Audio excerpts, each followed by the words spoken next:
문재인 정부의 핵심 먹거리 정책인 푸드플랜이 농업을 회생시킬 수 있는 절대절명의 기회라며 경기친농연은 푸드플랜 특별위원회까지 만들어 대응하고 있지만 행정관료 출신을 장관으로 임명하면서 푸드플랜 정책은 다시 과거의 행정 중심 농정으로 회귀하고 있다는 비판을 받고 있습니다. 여기에 코로나19로 대면 교육이 중단되면서 푸드플랜 정책은 행정이 컨설팅 업체들을 통해 만들어가는 정책으로 변질되어 가고 있습니다. 이와 함께 푸드플랜 정책의 핵심 주체인 친환경 농민들은 또다시 행정의 들러리로 전락되어 가고 있습니다. 특별위원회까지 만들면서 푸드플랜 정책을 현장에서 구현하려고 하는 경기친농연의 활동에 대해 농업 먹거리 단체들이 주목하고 있는 이유가 바로 여기에 있습니다. 경기도는 현재 15개 시군에서 푸드플랜 수립을 위한 연구 용역이 진행되고 있으며 경기친농연은 푸드플랜 특별위원회를 만들어 시군 친농연의 활동을 지원하고 있습니다. 이번 시간에는 지난 2월 23일 진행된 김포친농연의 푸드플랜 관련 활동을 소개합니다.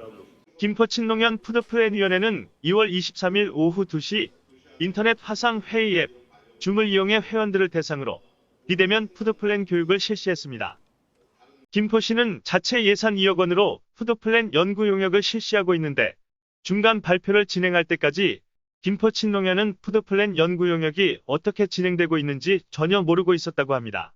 이에 김포친농연은 부랴부랴 푸드플랜위원회를 결성한 뒤 담당 부서 공무원과 시의원 및 연구 용역 업체 관계자들과의 간담회를 진행하는 등 긴급 대응에 나섰습니다. 이날 진행된 강의 또한 행정이 해야 할 일을 대신하는 푸드플랜 대응 활동의 일환이라고 김포친농연 측은 설명했습니다. 이날 강의는 건국대학교 윤병선 교수가 강의를 진행한 뒤 질의응답을 하는 순서로 진행됐는데 당초 계획된 강의 시간을 훌쩍 넘기면서까지 진행될 정도로 강의 열기가 뜨거웠습니다. 이날 강의에는 김포친농연 회원 등 40여 명이 참여했으며 오선호 위원장과 청년농민들은 김포시 양촌읍 성모리, 김포시 친환경 학교급식 출하회 집화장에 모여 함께 강의를 들었습니다. 로컬 푸드 운동에서 푸드플랜으로라는 주제로 진행된 이날 강의에서 윤병선 교수는 현대 농식품 체계의 형성과 특징, 먹거리와 농업의 위기, 지역 내 선순환 경제와 로컬 푸드 등에 대해 자세히 소개했습니다. 강의에 대한 자세한 내용은 다음 영상을 참고하시면 됩니다. 이날 강의 영상은 김포시 농업기술센터에서 녹화했는데 처음 앞부분은 녹화가 되지 않았습니다. 강의가 끝나고 질의응답이 진행됐습니다.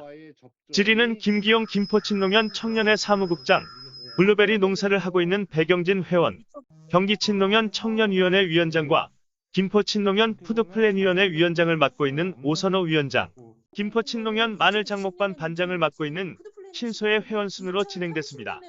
윤병선 교수는 특히 청년 농민들의 열정을 격려하며 애정어린 설명과 함께 코로나19로 막걸리도 한잔하지 못하는 현실을 안타까워했습니다.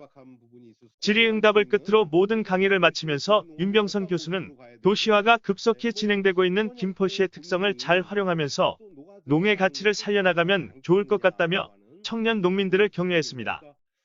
아무래도 이제 농을 고민하는 입장 속에서 이제 물리적인 조건에 있어서의 변화가 급박하게 이루어지다 보니까 고민의 지점들도 많이 있겠지만 항상 친환경 농업이라고 하는 것도 대안을 갖다 고민하는 속에서 나왔었던 것처럼 그러니까 푸드 플랜이라고 하는 거하고도 관계 없더라도 그러니까 이러한 농을 갖다 지켜내기 위해서 그러면은 무엇을 어떻게 할 거냐 그러니까 논을 어떻게 지켜낼 것이냐라고 하는 것도 도시민들과 함께 또 할 수 있는 또 공간들을 또 만들어내는 거 그리고 이제 그런 면에서 김포시 내에 있어서의 일종의 이제 그 시민사회 진영들 있잖아요.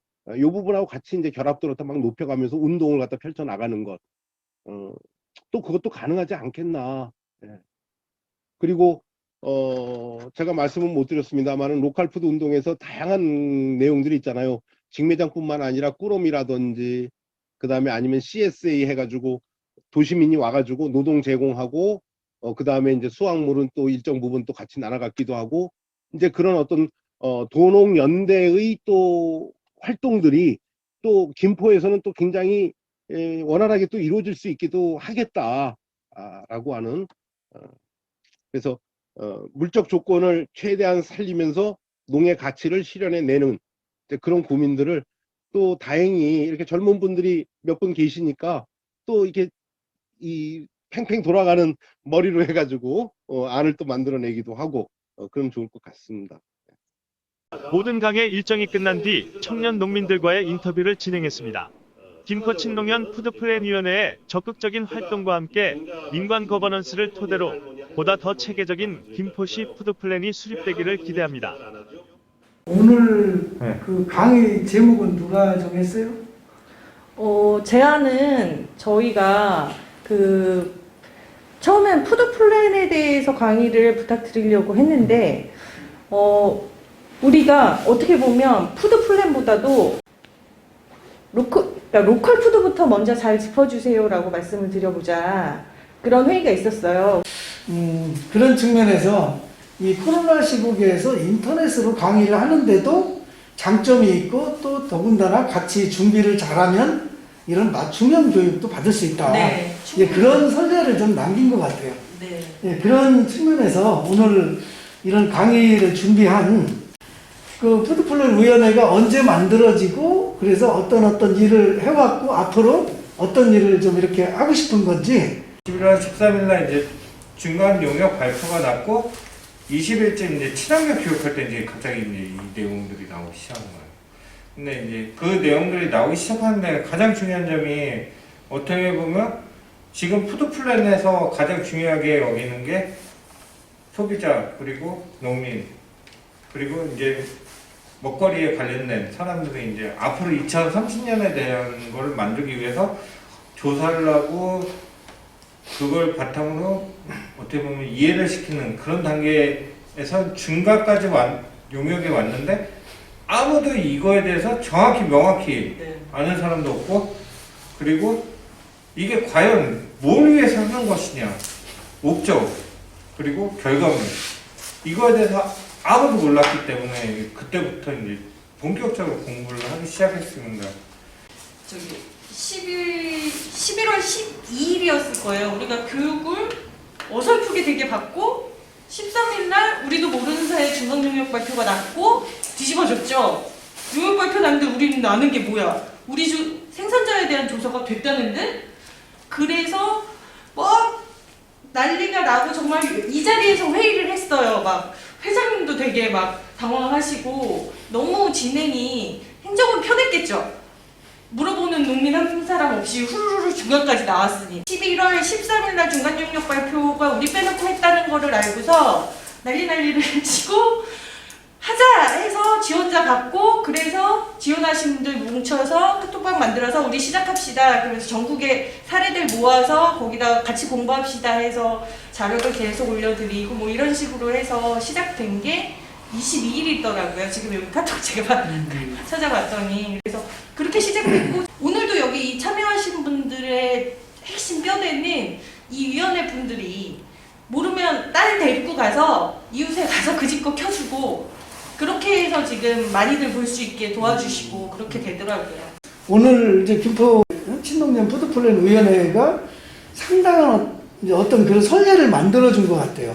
지금 그 이영근 사무국장 지금 얘기한 것처럼 뭐 경기도에서 관심 있는 사람들도 이제 오고 이런 것들이 이제 이후에는 어떤 교육이든 간에 이제 뭐 시간이나 뭐 공간이나 제약 없이 이렇게 할 수 있는 거잖아요. 그러니까 저희도 진짜 많이 배우는 게 센터에다가 교육이 필요해서 우리가 단체 김포 안에 있는 농업인 단체이기 때문에 교육을 요청할 수 있고 그 교육을 그 사람들이 들어줄까 하고 그러니까 생각해 볼 수 있다는 걸 생각도 안 했어요. 저는 이런 것들은 그냥 센터에서 사람들이 기획하고 그대로 하고 그냥 우린 가서 앉아있고 이렇게 진행된다고 생각했는데 정말 몰랐거든요. 경험이 없다 보니까 행정이나 뭐 이런 쪽에. 근데 되더라고요. 기획을 해서 어떠한 게 필요하고 우리는 이래서 필요하라고 얘기를 했을 때 시에서 그게 특별하게 문제가 있지 않고 정말 필요하고 그러면 고려해 주더라고요. 그래서 우리가 모르기 때문에 못 찾는 기회들이나 어떤 행동들이 있어서 이런 것들이 우리한테는 정말 소중한 기회고 그리고 많이 배우는 것 같아요. 그러면 그 마지막으로 좀 이 모든 분들한테 좀 이렇게 당부하고 싶은 그 얘기들, 건의하고 싶은 얘기들 그런 것들이 있으면 좀 돌아가면서 한마디씩 하고 마치죠. 안녕하십니까. 현재 경기도 친환경연합회 청년위원장을 맡고 있는 오선호라고 합니다. 김포시에서는 지금 푸드플랜위원회 위원장을 맡고 있고요. 당부드리고 싶은 거는 2030년이다. 아무도 몰라요.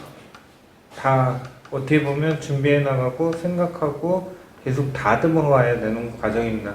그러면 이런 긴 시간 동안 앞으로 끌고 나가야 되는 하나의 이렇게 큰 목표인데, 여기서 이제 저희가 필요한 거는 지치지 말고 관심 갖고, 그리고 좀 더 나뿐만 아니라 주변도 생각하면서 이거를 이끌어 갔으면 좋겠습니다. 이상입니다.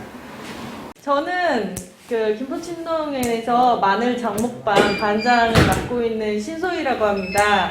푸드플랜은 아래서부터 조직돼서 이 살아서 올라가야 푸드플랜도 제대로 기획도 되고 많은 얘기들이 담길 수 있다. 그래서 일반 회원들이 나서서 할 수 있고 얘기를 담을 수 있고 그래야 성공적인 푸드플랜이 되지 않을까.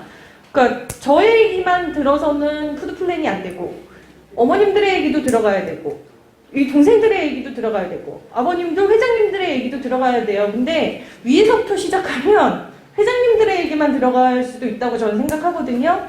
그래서 푸드플랜을 하면서 저는 정말 아래부터 그리고 저처럼 힘없고 배고프고 자리 없는 사람들 얘기가 많이 반영될 수 있는 분위기가 되고 그게 당연해지면 어느 동네든 다 가능할 거라고 생각을 해요.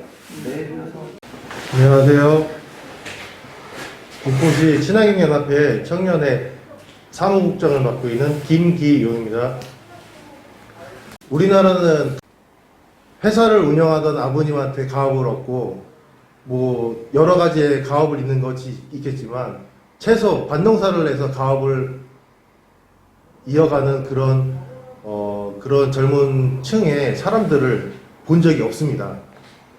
그 농업 쪽에서는 축산 쪽에 많이 이렇게 편중돼 있고 반농사에는 그런 걸 보기가 참 힘듭니다. 그런 거를 왜 그런가에 대해서 한 번쯤 생각해 보셨으면 참 고맙겠고, 지금 기술 개발도 많이 돼서 점차 자동화되고 힘도 덜 들어가는 그런 시대가 왔는데, 그러한 보완이 될 수 있는 충분한 시대가 왔으니 이러한 가능성을 보고 생각을 좀 많이 해주셨으면 합니다. 감사합니다. 네. 안녕하십니까. 김포출의 사무국장 이용균입니다. 기업보다는 저희 농업인을 좀 생각을 해주셨으면 하는 바람이 있습니다.